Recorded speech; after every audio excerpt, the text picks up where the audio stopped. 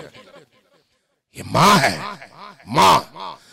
اب جب یہ منظر بیوی دیکھتی ہے تو وہ بیوی جا کے خیمے کا ستون اکھاڑتی ہے اور اپنے شوہر کے قاتل پر حملہ کر دیتی ہے، نتیجتاً خود شہید ہوتی ہے اور کربلا کی تاریخ کی پہلی شہیدہ خاتون کہلاتی ہے. یہ اہل البیت میں سے نہیں تھے، یہ انصار میں سے تھے، یہ تربیت یافتگان میں سے تھے. حسین کی راہ کے تربیت یافتہ اس مقام پر پہنچتے ہیں، تو اب جب یہ اس مقام پر پہنچتے ہیں تو پھر اہل البیت کا کیا مقام ہوگا؟ سید الساجدین کے ایام ہیں یہ. امام زین العابدین علیہ السلام کے حوالے سے تاریخ کہتی ہے کہ کربلا کے واقعے کے بعد امام زین العابدین تقریباً 35 سال زندہ رہے، لیکن ان 35 سالوں میں ہمیشہ اشک بہاتے رہے، ہمیشہ روتے رہے.